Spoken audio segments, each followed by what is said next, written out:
그런데 가장 큰 차이가 나는 게 시가총액입니다. 3월 둘째 주 말 기준으로 교촌 F&B는 2,800억, 더본코리아는 4,300억이 넘습니다. 더본코리아가 훨씬 높죠. 그러니까 매출과 영업이익 사이즈는 비슷해요. 그리고 어차피 외식 시장 힘든 건 다 마찬가지야. 근데 시가총액은 거의 4,300억대 2,800억. 큰 차이가 나는 거죠. 그러면 투자자로서 어떤 것에 투자를 할 것인가? 저는 영순이 여러분 안녕하세요. 랭킹스쿨입니다. 수차례 가격 인상을 단행하며 우리들의 지갑을 깃털처럼 가볍게 만든 대형 프랜차이즈들. 이에 분노한 소비자들은 해당 프랜차이즈들에 대해 불매 선언을 하기도 했는데요. 그리고 그 불매 전략이 먹혀들었는지 불매를 당한 업체들의 경우 이로 인해 엄청난 손실을 보고 있다는 보도가 이어지기도 했습니다. 과연 대한민국 소비자들의 불매 운동이 성공한 걸까요? 하지만 그 실상은 조금 다르다고 하는데요. 오늘은 가격을 올린 대형 프랜차이즈들의 진짜 근황과 그 배경에 대해서 특별히 두 분을 모셔보고 이야기를 나눠보도록 하겠습니다. 이대호 기자님 반갑습니다. 자기소개 부탁드릴게요. 저는 Y스트릿 이대호 대표라고 하고요. 현재 KBS 1라디오 성공예감 이대호입니다를 진행하고 있기도 합니다. 반갑습니다. 네, 잘 부탁드립니다.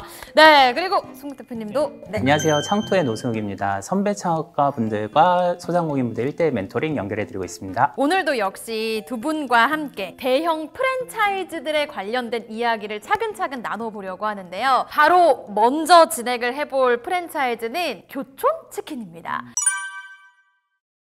저도 너무 좋아하는데 두 분도 좋아하시죠? 네, 그럼요. 그렇게 좋아하진 않는데 가끔 먹습니다. 네네. 저 엊그제 먹었거든요. 교촌치킨. 정말 너무 좋아하는데 저만 좋아하는 건 아닐 거예요. 대한민국의 배달비의 시대를 열었다고 평가를 받는 그곳이 바로 또 교촌치킨 아니겠습니까? 교촌치킨은 2018년 가맹점의 수익성 악화를 이유로 한국 최초로 배달비 2,000원을 부과하면서 공공의 적이 되기도 했는데요. 그 이후로도 이어진 가격 인상으로 인해 소비자들이 불매 운동을 시작했습니다. 교촌은 매출에 엄청난 타격을 입었고 이제는 치킨업계 1인자 자리를 BHC에게 뺏겼다라는 평가까지 나오고 있는데요. 그래서 교촌이 예전 같지 않다라고 생각하시는 분들이 굉장히 많을 텐데 사실 교촌의 매출은요 2024년부터 다시 상승세를 보이고 있고요. 심지어 영업이익은 줄었지만 실질 영업이익은 전년보다 훨씬 증가했다는 기사를 제가 봤어요. 요즘 교촌 상황이 객관적으로 어떤지 BHC, BBQ 이렇게 또 두 군데랑 많이 비교가 되고 있다 보니까 같이 또 언급을 하면서 이야기해 주셔도 좋을 것 같아요. 네. 교촌은 일단 폐점률이 되게 낮은 브랜드잖아요. 네네네. 거의 1% 정도 되는. 이게 이제 점주 입장에서는 저는 되게 좋은 브랜드라고 생각을 해요. 근데 이제 소비자 입장에서는 배달비를 올린 것 때문에 약간 불매 운동도 있고 했는데 이게 점주 입장에서는 사실 가격을 인상해야 수익성이 개선되거든요. 그래서 BHC 같은 경우는 사실 점주들이 가격 인상을 해달라 하는데 본사가 안 해줘서 가격 경쟁력이 유지가 되는 것도 있어요. 그래서 이게 본사랑 가맹점주랑 소비자 이 삼체예요, 삼체.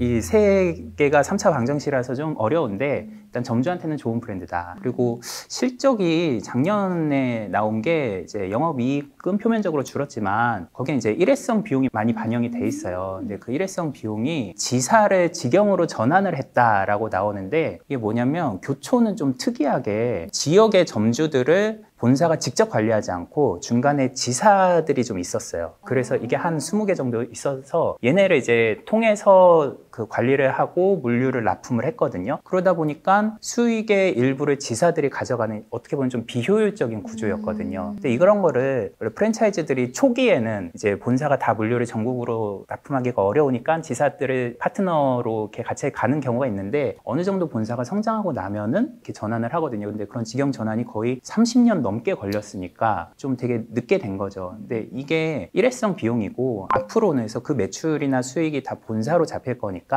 올해는 어쩌면 더 수익이 개선될 것 같습니다. 그렇기 때문에 영업이익은 줄었지만 실질 영업이익은 늘었다. 그렇죠. 그러니까 그 일회성 비용은 이제 영업을 통한 비용이 아니잖아요. 네, 영업 활동과는 별개니까 네. 그거는 이제 제외하고 보면은 전년 대비는 영업이익이 늘어난 거죠. 맞아요. 저도 배달비 올렸다고 했을 때 와 이제 치킨 진짜 서민 음식 아니다. 아무튼 다시는 안 먹어 했거든요. 근데 엊그제도 먹었다고 말씀드렸잖아요. 이게 또 맛 때문에 결국에는 다시 찾게 되더라고요. 이게 보상 심리가 있다 보니까 고생한 나를 위해 뭐 내가 몇천 원 못 쓰겠으니까 이런 심리가 저는 발동을 하게 되더라고요. 근데 뭐 저만 그런 건 아닐 것 같아요. 아니 왜 프랜차이즈 업계에 국룰이라는 게 있어서 특히 치킨 업계 네네. 가장 먼저 치킨 가격을 올리는 건 항상 교촌. 왜 1등 업체니까 네. 라면 가격은 항상 농심이 먼저 올려왔던 것처럼 치킨 가격은 교촌이 먼저 올려왔거든요. 물론 요즘에는 좀 다른 데가 먼저 올리는 데도 있습니다만, 근데 교촌이 배달비가 됐든 치킨 가격이 됐든 먼저 올리면 항상 먼저 두드려 맞습니다. 그런데 이게 타격감이 오래 가질 않아요. 왜냐하면 다른 업체들도 올리니까. 그러면 비슷해지는 거예요, 결국. 근데 이게 한두 번만 반복이 된 게 아니라 역사적으로 계속 반복이 됐습니다. 그러니까 어느 정도 이제 학습 효과가 있는 거죠. 그래서 뉴스에서 딱 보실 때 교촌이 치킨 가격 올린다라고 하면 머지않아 다른 업체들도 올리겠구나 생각하시면 됩니다. 제가 한 5, 6년 전이었던 것 같아요. 교촌 관계자한테 들었어요. 가격을 인상하면 한 2, 3개월은 매출이 빠진대요. 근데 3개월 뒤에는 다시 회복이 된다. 그게 그동안 그래왔다. 그런데 한 5년 전쯤부터 이게 회복되는 속도가 점점 느려지더라고요. 그러니까 이게 경기가 안 좋아지면서 네. 좀 소비자들이 그런 저항이 더 커지지 않았나. 그래서 교촌이 좀 더 반발을 많이 샀던 것 같습니다. 대체제도 좀 많이 늘어나기도 네. 했고요. 네, 시간이 지나면서. 근데 저는 또 개인적으로 궁금한 게 교촌은 지금 이런 상황인데 그럼 BHC나 BBQ는 어때요? BHC가 지금 이제 매출로는 이제 1등으로 올라섰죠. 네. 또 아웃백을 인수한 효과도 좀 있는 것 같고. 그러니까 교촌은 이제 치킨 사업이 거의 대부분일 텐데 BHC는 이제 뭐 종합 외식 기업으로 이렇게 좀 확장을 많이 한 것도 있고 교촌의 그런 가격 인상에 대한 수혜를 좀 많이 본 것도 같고요. 근데 뭐 사실 그 세 개 빅3잖아요. 네. 네, BBQ, BHC, 교촌. 그쵸. 우리가 남 걱정할 일이 아닙니다. 계속 잘 성장하고 있습니다. 그렇겠네요. 아니 근데 이렇게 또 말씀을 듣다 보니까 교촌 치킨 약간 재평가되는 듯한 느낌도 사실은 없지 않아 있어요. 왜냐면 폐업률이 1%대라고 하니까 이건 정말 대단한 거잖아요. 그래서 뭐 본사가 지점을 잘 챙긴다 이렇게 봐도 될 것 같다는 생각이 드는데 또 이런 얘기가 나오다 보니 요즘 장안의 화제, 뜨거운 감자인 더본코리아와 상당히 비교가 많이 되고 있습니다. 이러한 평가에 대해서 또 두 분의 의견은 어떠신지 여쭙고 싶어요. 저는 이제 주식쟁이이다 보니까 투자자의 관점으로 한번 봤어요. 교촌 F&B랑 더본코리아 2024년 매출이 4,806억, 4,643억 큰 차이가 안 나요. 그리고 영업이익도 아까 그 일회성 비용을 제외했을 때 381억 그리고 360억 역시 영업이익도 큰 차이가 안 납니다. 그런데 가장 큰 차이가 나는 게 시가총액입니다. 3월 둘째 주 말 기준으로 교촌 F&B는 2,800억, 더본코리아는 4,300억이 넘습니다. 더본코리아가 훨씬 높죠. 그러니까 매출과 영업이익 사이즈는 비슷해요. 그리고 어차피 외식 시장 힘든 건 다 마찬가지야. 근데 시가총액은 거의 4,300억도 2,800억. 큰 차이가 나는 거죠. 그러면 투자자로서 어떤 것에 투자를 할 것인가? 저는 둘 다 안 합니다. 정답입니다. 되게 반전. 죄송합니다. 그냥 개인적인 의견입니다. 네. 개인적인 의견입니다. 반전인데요? 아니 프랜차이즈 역사상 이렇게 주가가 우상향한 사례가 없어요. 다 상폐되고 뭐 정지되고 막 이랬어요. 교촌 치킨도 그렇고 그때가 아마 그 코로나 팬데믹 당시에 아마 상장을 했던 걸로 기억을 하는데 교촌 치킨도 상장 첫날이 최고점이었고 더본코리아도 상장 첫날이 최고점이었습니다. 다 비슷해요, 차트가. 근데 그거는 이제 신규 IPO 공모주에 대한 시장의 좀 광풍, 비이성적인 과열이 있었던 거지 결코 이게 지속 가능할 거라고 뛰어들었다면 죄송합니다만 좀 주식 공부를 좀 제대로 좀 하셨으면 좋겠습니다. 네. 근데 이제 더본코리아랑 교촌은 좀 질적으로 약간 다른 기업이라고 저는 생각을 해요. 창업자 입장에서 봤을 때 더본코리아는 브랜드가 뭐 한 50개 만들어서 25개 남아 있는데 그래서 보통 프랜차이즈 본사의 몸값을 매길 때 가맹점 하나당 1억으로 매겨요. 이걸 인수를 할 때. 그러니까 이제 본사들이 가맹점 늘리기에 혈안이 된 겁니다. 왜냐하면 가맹점 매출의 한 10% 정도를 본사가 가져가거든요. 가맹점이 뭐 월 한 3천만 원 매출 나온다 그러면 300만 원씩 꼬박꼬박 꽂히는 거예요, 본사에.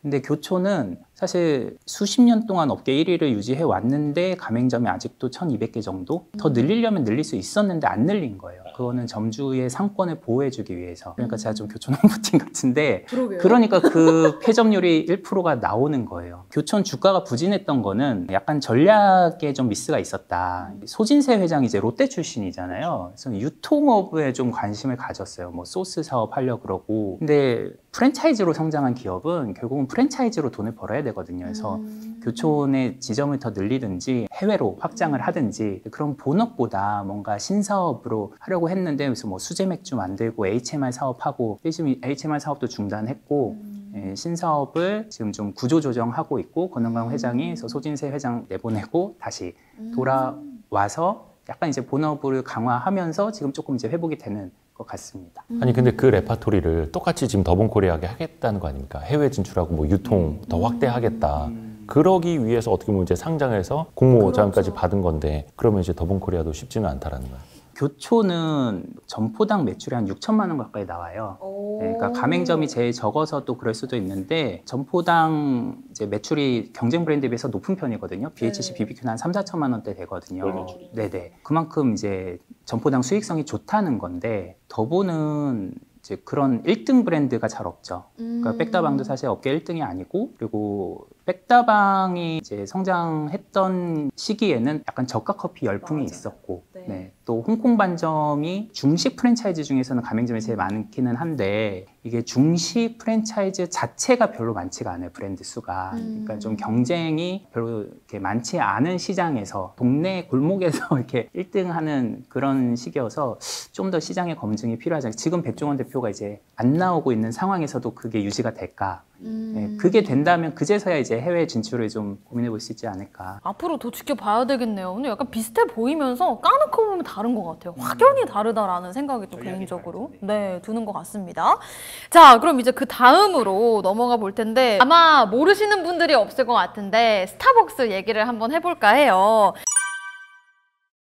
스타벅스는 사실 2014년부터 2022년까지는 가격 조정이 없었던 브랜드예요. 근데 2022년부터 2025년 올해까지 매년 조금씩 가격을 인상하면서 2022년에 4,100원이었거든요, 아메리카노가. 근데 지금 4,700원까지 올랐더라고요. 저도 정말 깜짝 놀랐는데 가격 인상과 수많은 저가 커피의 공세에도 한국에서 스타벅스의 입지는 사실 너무 공고하잖아요. 매출은 지속적으로 상승하면서 2024년에는 무려 3조 원을 돌파했다고 하는데요. 수많은 경쟁 업체들과 원두 가격 인상, 인건비의 증가 등 수많은 요소들에도 불구하고 스타벅스의 상승세가 과연 앞으로도 계속될까 또 개인적으로 궁금하기도 합니다. 저는 스타벅스 안 간 지 정말 오래됐고 쿠폰을 받지 않는 이상 사실 안 가요. 내 돈 주고 안 사 먹는 브랜드가 저는 스타벅스. 선물 받았을 때만. 네, 선물 받았을 때만 가고. 그래서 저는 개인적으로 또 궁금한 게 두 분은 스타벅스 자주 애용하시나요? 네, 저는 자주 가는 편이에요. 일하러. 아, 일하러 앉아있기 편하니까. 그 이제 좀 이렇게 사장님 눈치 안 보이잖아요. 직원들이니까. 네네.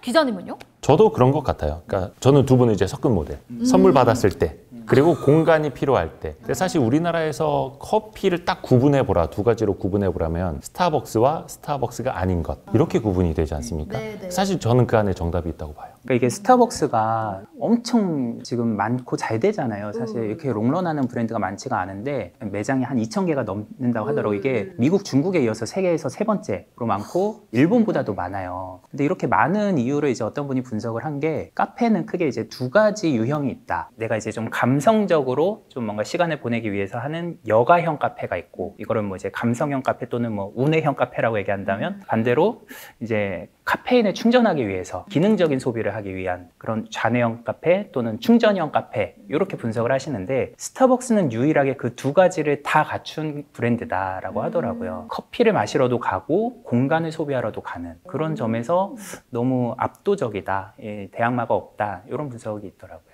그래서 그런지 이 가격을 4,700원까지 올렸음에도 불구하고 스타벅스의 매출은 오히려 증가를 했다고 하더라고요. 근데 지금 4,700원이 동급 브랜드 대비로는 비싼 게 아니에요. 어떤 게 있죠? 그 뭐 폴바세, 또 블루보틀, 또 커피앤웍스, SPC에서 하는 이런 데들은 뭐 4,800원에서 5,000원대도 있거든요.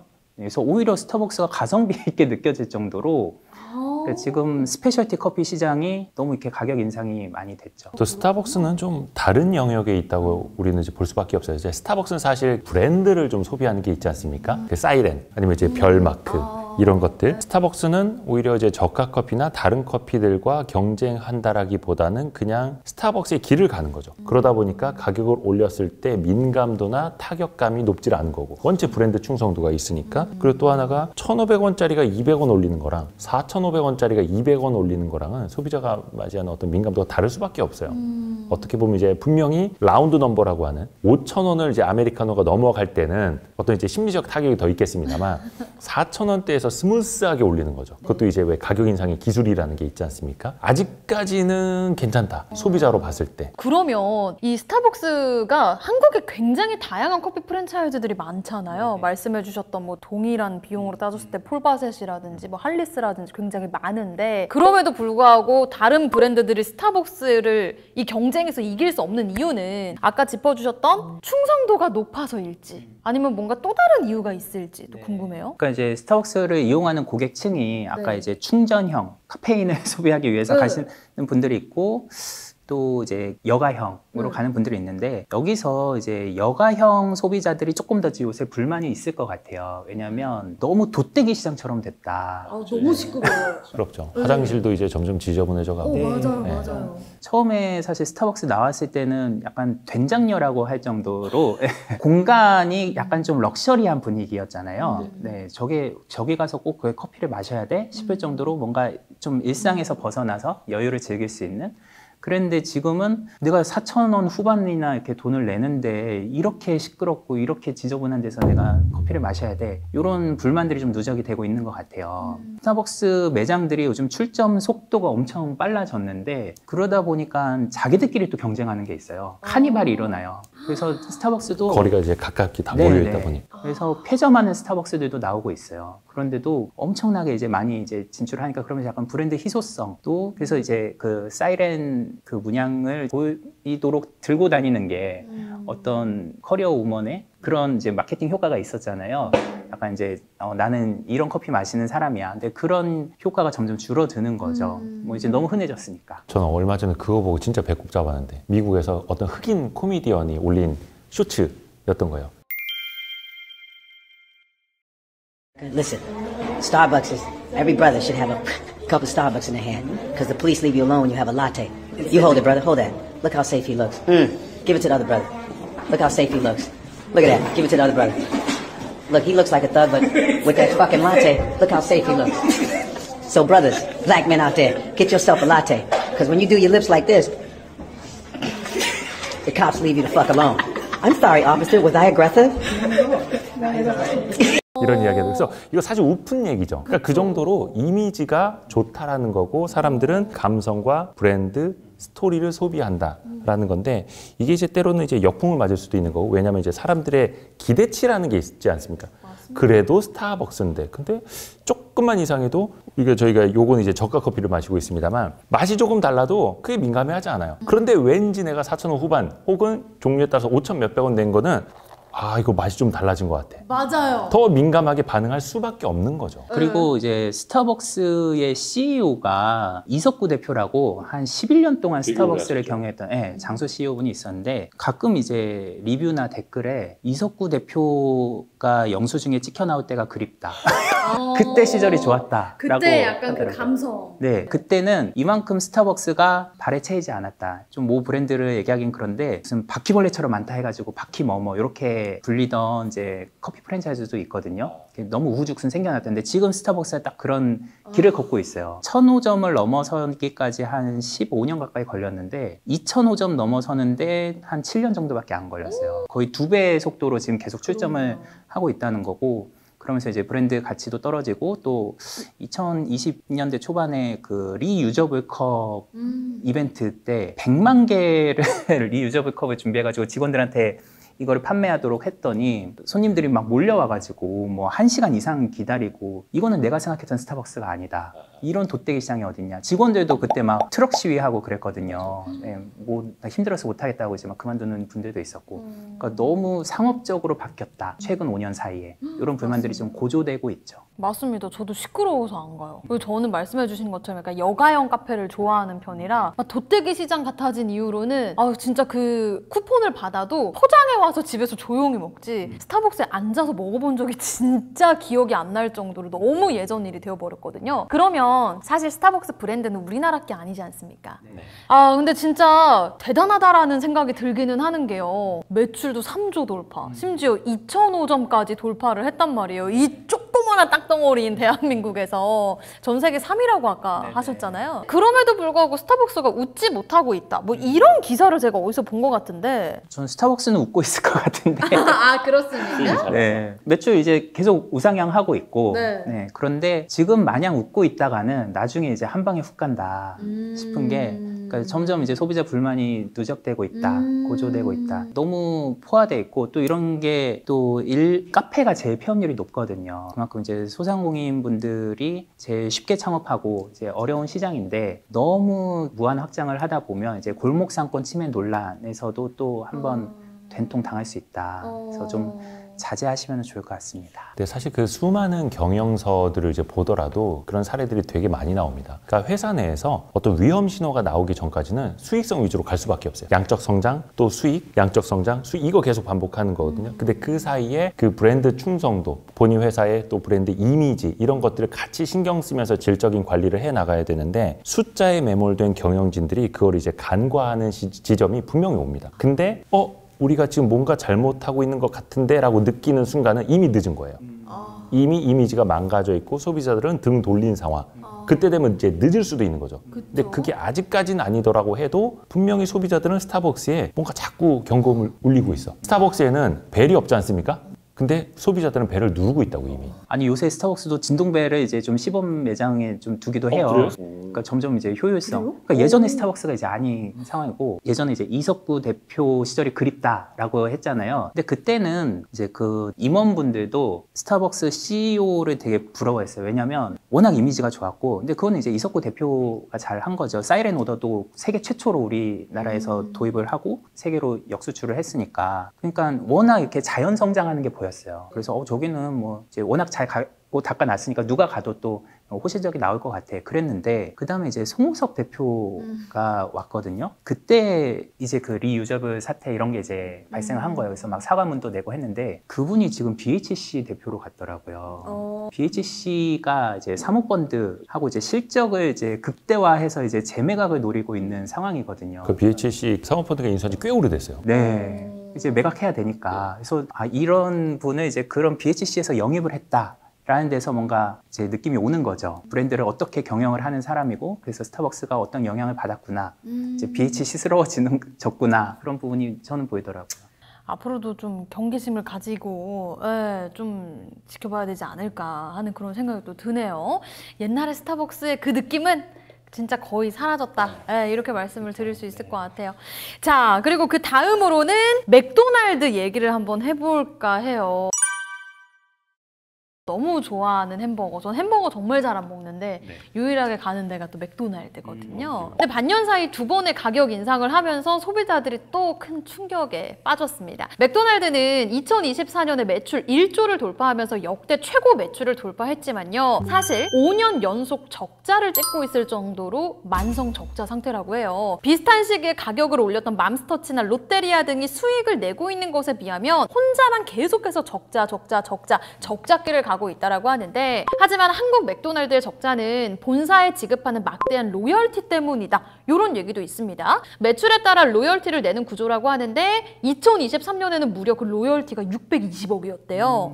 한국의 법인세는 내지 않지만 매년 적자에도 본사에 수십억씩 로열티를 내고 있는 상황이 불편하다, 이런 반응인데, 가격은 매번 인상하면서 한국에 세금은 안 내고 본사로 가져가는 로열티는 어마어마하고, 이거 한국이 호구 아니냐, 아니냐 이런 얘기가 계속해서 나오고 있는데 우리 대표님들은 요거 어떻게 생각하시나요? 그렇게 생각하지 않습니다. 반대시군요. 네, 그러니까 로열티를 본국의 본사에 내는 거는 글로벌 기업이면은 우리도 그래요. 삼성전자가 매출의 90%가 해외에서 나오지만 세금의 80%를 한국에 내요. 그거는 이제 국제 조세 규약에 따라서 허용이 되는 부분이고, 근데 빛과 그림자가 있을 것 같아요. 한국에서 그만큼 고용을 창출을 했고 투자를 했고 하면서 또 한국 경제에 세금만 안 냈을 뿐이지 기여한 부분이 있다. 그러니까 제가 예전에 맥도날드를 6개 하시는 분 인터뷰를 했었는데 매장당 50명씩 고용했다고 했더라고요. 그러면은 지금 맥도날드 매장이 한 400개 되거든요. 그러면 한 2만 명 정도가 맥도날드 브랜드를 통해서 일자리를 유지를 하고 있는 거예요. 네. 세금은 본국으로 내는 거는 우리 기업들도 지금 K 프랜차이즈가 글로벌로 나가고 있는데 그럼 그 기업들도 우리나라에 세금 낼 거예요. 그러면 그 정부, 그 국민들도 또 우리나라에서 돈 벌어가지고 뭐 한국에다 다 가져가냐 이렇게 했을 때 너네도 그랬잖아 이렇게 얘기하면 되잖아요. 이게 사실 아주 기본적인 자본주의의 원리인데 우리가 이제 언론이나 이런 데서 만들어 놓은 프레임 혹은 국민 감정에 너무 많이 이제 기대는 측면이 있어요. 그러니까 저희는 약간 좀 자본주의의 노예여서 그런지는 모르겠습니다만 역지사지로 생각해 볼 필요 있어요. 예를 들어서 국내 기업들이 상장사들이 배당을 많이 늘려요. 그럼 일각에서는 저거 다 외국인들 배불려준다. 국부 유출이다라고 하는데 근데 지금 우리나라 서학개미들이 미국 기업에 투자해서 배당금 많이 받아오잖아요. 배당 전문 투자도 하고 그거는 뭐예요? 그러니까 똑같은 거예요. 자본주의는 똑같이 흘러가는 거고 예를 들어서 해외에서 정말 잘 나가는 브랜드가 있어요. 국내에 가져오고 싶어. 내가 마스터 프랜차이즈가 되고 싶어. 혹은 마스터 라이선스 계약을 하고 싶어. 그러면 당연히 로얄티를 줘야만 계약을 해줄 것이고 예를 들어서 내가 한국에서 사업을 잘하고 있는데 해외에서 우리나라에서 이 사업을 하고 싶어요. 그 브랜드 좀 쓰게 해주세요. 그러면 너네 매출의 한 5%는 나한테 라이선스를 줘. 안 주면 나 안 시켜줘. 아니면 딴 데 경쟁 입찰. 이렇게 할 수 있는 거예요. 이거는 되게 당연한 겁니다. 근데 이제 어쨌든 프랜차이즈 사업을 하고 있거든요. 뭐 매장 한 400개 중에 지금 가맹점이 한 7, 80개 정도 되는 것 같아요. 이제 계속 줄이고 있어요. 직영 전환을 하고 있는 게 매각을 하기 위해서. 이번에 이제 매각한 것 같더라고요. 매출 볼륨을 직영점이 돼야지 이제 키울 수가 있으니까. 그럴 때 이제 알짜 가맹점을 좀 무리하게 직영으로 전환했는지 뭐 이런 거는 이제 따져봐야죠. 그런 게 아니라면 뭐 정상적으로 이제 기업 활동을 한 거라면 어쨌든 외국에서 우리나라에 투자를 해서 들어온 거고 그만큼 고용을 창출한 거는 뭐 나쁘게 볼 거는 아니다 싶습니다. 그렇네요. 방금 전에 대표님께서 매각이 된 것 같다라고 말씀을 해주셨는데 이게 매각이 되면 소비자들한테 좋은 영향을 끼치는 거예요? 아니면 어떻게 되는 거예요? 그거는 이제 인수한 회사가 어떻게 경영을 하느냐에 달렸겠죠. 추후에 네, 근데 사우디 기업이 인수를 한 것 같더라고요. 카타르. 카타르? 아니 그 이름이 마말 알 마나라고 하는데 24년 9월 말에 전략적 파트너십을 체결을 했죠. 그러니까 이게 매각, 인수가 아니라 전략적 파트너십이라는 건 뭐냐면 이제 미국에 있는 맥도날드가 그 사용권을 준 거잖아요. 마스터 라이선스. 그러니까 한국 맥도날드의 마스터 라이선스 사용권을 그냥 카타르 기업에게 넘긴 겁니다. 그러니까 얘네가 운영권을 이제 갖게 되는 거죠. 그러면 거기서 나오는 매출이 이쪽으로 가져가지만 순매출의 뭐 5%나 이런 로얄티를 이제 카타르 기업이 미국 기업에게 주는 거고 다만 그 영업은 한국에서 이루어지고 있는 거고 이런 구조인 거죠. 그러면 결국 한국에서도 어떤 변화가 나타날 것인가. 일단 그 카타르 기업이 마말 알 마나가 카타르에서는 이제 맥도날드 사업을 잘 하는 곳이라고 해요. 다만 국내 시장 다들 아시다시피 내수가 너무 부진하고 고령화의 인구 감소, 저출생 현상 이렇게 나타나고 있는데 어떤 전략을 펼칠 것인가는 아직은 이제 나타나질 않았어요. 궁금해지네요. 갑자기 앞으로 좀 지켜봐야 될 것 같다는 생각이 드는데 근데 또 제가 듣기로는 내년에 이 맥도날드 본사와 5% 지급 로열티 계약이 끝난다고 하더라고요. 근데 예를 들어 그러면 그 계약이 끝나면 또 재계약이 돌아오게 되잖아요. 2026년에 재계약을 하게 되면 어떤 식으로 진행을 하게 될지 좀 그런 것도 예측이 가능할까요? 아니 어떻게 될지는 모르겠지만 이거 하나는 알려드릴게요. 네네. 맥도날드뿐만이 아니라 해외 브랜드 우리가 가져와서 라이선스 비즈니스를 하잖아요. 네. 근데 그 운영사는 수없이 바뀔 수 있어요. 저 어릴 적에 컨버스 운동화 정말 좋아했거든요. 네. 근데 신문에 대문짝만 이렇게 광고가 뜬 거예요. 고별 세일. 이제 한국의 사업을 접습니다. 그래서 이 컨버스 운동화 사라진다고? 빨리 사야겠다라고 했는데 컨버스 지금까지 있어요.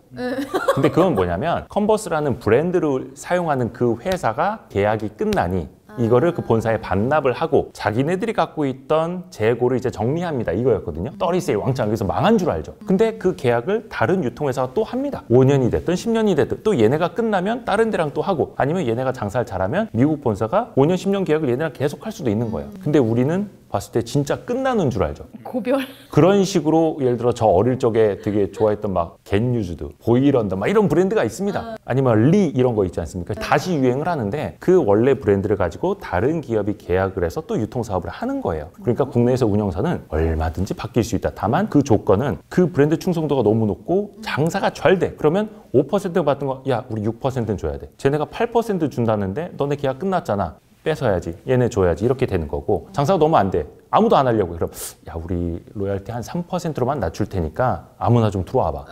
한국 시장 그래도 포기하기는 아까워. 이렇게 되는 거죠. 철저하게 시장 논리예요. 네, 그러네요. 그리고 그러다 보니까 아까 전에 말씀을 해주셨던 그 포인트 자본주의에 따라서 이제 다 그렇게 흘러가는 게 아닌가 하는 생각이 드네요. 그러면 총 정리를 해보자면 국내에 세금 안 낸다. 한국에 세금 안 내고 로열티 막 몇백억씩 내고 장사는 여기서 다 하고 이제 그런 기사들이 계속해서 나온다고 하더라도 아까 말씀해 주셨던 그 포인트를 우리가 다시 되새김질하면서 다른 시선으로 그 기사를 접해야 되지 않나. 외국 기업이 직접 투자를 해가지고 우리나라에 이제 들어와서 경제활동을 할 때 세금만 내는 게 우리나라 경제에 도움이 되는 게 아니에요. 고용 창출할 수도 있고 거기서 무슨 뭐 지역 농산물을 이렇게 활용해서 메뉴를 개발하기도 했고 또 도매상들한테 식자재를 공급받아서 메뉴를 만들 때 그 도매상들도 다 우리나라 기업들일 수 있거든요. 아마 그랬을 거예요. 이거 종합적으로 봐야 된다. 그리고 우리나라 기업이 해외 나가서도 또 똑같은 수혜를 이제 받을 테니까 세금만 볼 필요는 없다. 네. 여러 가지 부분들 아까 전에 말씀해 주셨던 것처럼 고용 창출 효과만 해도 약 2만여 명 정도가 된다고 하니까 그러니까 본사 직원이 한 14,000명 정도 되더라고요. 본사가 한 330개 정도 되니까 가맹점까지 합치면 2만 명 정도 될 것 같습니다. 네. 그러니까요. 이런 긍정적인 효과들도 우리가 봐야 되지 않나 하는 그런 생각이 듭니다. 자, 이렇게 지금까지 국내에서 수차례 가격을 인상한 프랜차이즈들의 근황에 대해서 알아봤는데요. 제가 알고 있는 거랑 많이 달랐던 내용들도 있어서 정말 재밌고 또 놀랐었던 것 같습니다. 되게 공부하고 가는 것 같은 그런 생각이 들어요. 너무 정보가 유익해가지고. 자본주의의 노예들. 자본주의의 노예들이니까. 저는 너무 재밌었는데 뭐 두 분 어떠셨어요? 재밌었습니다. 네, 재밌었습니다. 네. 사실 이런 게 그 앞에서도 제가 처음에 말씀드린 게 프레임에 갇히지 마시라라는 표현을 해드렸잖아요. 그러니까 뉴스도 단편적으로 소비를 하면 안 되고 항상 종합적으로 사고하는 마음. 그래서 랭킹 스쿨도 열심히 보시고요. 하면 더 좋을 것 같습니다. 네. 그럼 도움이 되실 거예요. 어떠셨어요? 저는 맥도날드가 우리나라에서 계속 있었으면 좋겠어요. 네, 뭐 적자를 내면서 로열티를 이렇게 가져가더라도 그냥 그만큼 이제 순 효과가 더 많다. 너무 이렇게 또 변호하는 것 같은데 사실 이 우리나라 패스트푸드 시장이 그만큼 어려운 시장이에요. 네, 워낙 경쟁이 치열하고 쉑쉑버거도 아마 적자일 거예요. 거기도 이제 SPC가 들여왔는데 몇 호점까지 늘려야 된다 이런 계약 조건이 있다고 들었어요. 그래서 장사가 안 돼도 지금 꾸역꾸역 늘리고 있는 과정이거든요. 거기도 쉽지 않은 상황이고 그래서 우리나라 프랜차이즈가 이렇게 대기업들도 어려운데 일반 자영업자분들 만만치 않습니다. 네. 기승전 창업하지 마세요. 새겨 들어야 될 것 같아요. 네, 그냥 직원으로 일하는 게 훨씬 낫다라는 그 명언을 또 남겨주셨으니까 여러분들께도 유익한 정보가 되었길 바라면서 저희도 이만 여기서 인사드리도록 하겠습니다. 지금까지 랭킹스쿨이었습니다. 감사합니다.